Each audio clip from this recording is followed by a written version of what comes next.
everybody, this is Dr. Jones and Jonathan with Colorado Medical Solutions. And we sent you this video along with some written instructions in your email to ensure that you have the best possible instructions with everything on how to store to how to inject your peptides. So make sure that we have your best email address, because when we get the tracking number from the pharmacy, we're going to be able to send you that tracking information, and we want to make sure that you get that as quickly as possible. Once you have the tracking number for your peptide package, that's going to allow you to plan appropriately to make sure that someone's available to get that package. Now, don't freak or stress if you get home and you're not sure how many hours the peptides have been out. While they are temperature sensitive and it's very important to get them in the refrigerator as quickly as possible, understand that the way they are packaged and shipped is meant to allow for up to 12 hours upon you getting the package at your home and getting them into the refrigerator. So again, that tracking number is going to be key so that you know when you get the peptides and what to do as far as how to get them into your refrigerator as quickly as possible. Okay, great. So now that your peptides are stored, we are going to show you how to clean, draw, and inject the medications into your body. So real quick, what we do when we deal with peptide injections is we talk about a sub-Q or subcutaneous injection, and that's just a fancy way of saying injection into the fat tissue. Most people, including myself, inject our peptides into the abdominal area, which John is exposed right now to show his abdominal area. But if you are doing peptides every single day and you're doing it for a good portion of your life, you will want to start to alternate. And you can alternate to basically any area that has fat tissue. The common ones are the abdomen, the flanks, your buttocks tissue, the back of your arm, whatever you're comfortable with, whether it's yourself or your partner's helping you. It's good to alternate once you start getting into the area of doing a lot of injections. Okay, now as you can see here, Jonathan is grabbing the disinfectant wipe. You're going to be sent disinfectant wipes as well as your medications, and they should come together along with the needles. You go ahead and open that up and disinfect the area that you are going to inject in.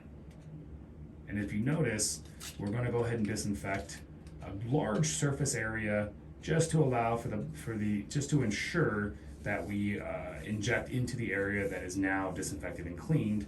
And we're also going to clean the top of the bottle as well, because it's always good to be extra safe in case any bacteria has landed on the top of the bottle.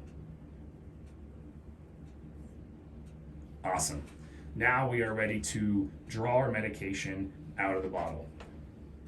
And depending on the prescription that you received, the type of peptides, and what the provider determined for you is going to determine what size of needle and what size syringe that you actually ended up with. We always try to give you the smallest possible that will be effective for your medication.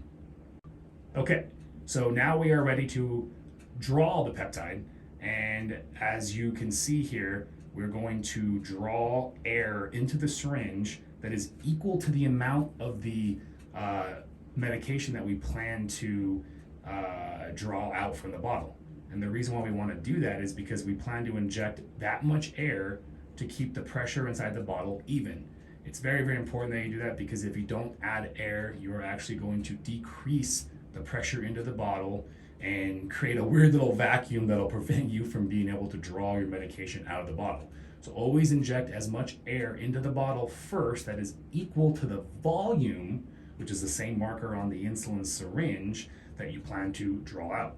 So we're going to go ahead, now that we drew the air, inject that air into the bottle, just like so, and then turn the bottle over so that the top of the needle is within the medication, right, and not in the air, and then begin to draw out the medication. Again, it's important that the needle is in the medication and not through the medication and into the air of the bottle. That's easier to do in the beginning as you have more peptides in the bottle, but as your peptide volume decreases, you do have to start playing with the angles of where you draw and how you angle the bottle to ensure that the needle head is in the fluid that you are drawing. And then we'll go ahead and turn that bottle over and pull the needle out. Okay, now Jonathan is ready to inject the peptides into the area. Now again, just to be clear, make sure you're injecting into somewhere into that area on the skin that you have prepped earlier. So we'll go ahead and pinch the fat tissue to produce a nice little area for us to then go ahead and inject. And it does work best if we kind of put the needle about 90 degrees to the tissue and then go ahead and insert the needle into the fat tissue. And I like to do it at a good little speed where it's not rapid, but you also don't want to go slow because it will hurt more if you go slow. And then you push at a nice good speed. Should take you about no more than 3 to 4 seconds to inject the medication and then pull out evenly. And you are now done injecting your peptides. This becomes second nature, guys, and it's really, really, really easy to do. And again, the amount that you're going to be injecting is going to be determined based off of your prescription that you got from our providers. So make sure to pay attention and know exactly how much you're injecting. For most of our patients, they're injecting about 10 units. But again, it's very, very important that you are fully aware of what you're injecting, which is written not only in the bottle, but you're also going to get it from our providers too as well. All right, everybody, I hope you found that very helpful for your peptide journey and really just everything else that you're doing with us here at Colorado Medical Solutions. This is Dr. Jones and Jonathan checking out, and we'll see you guys later.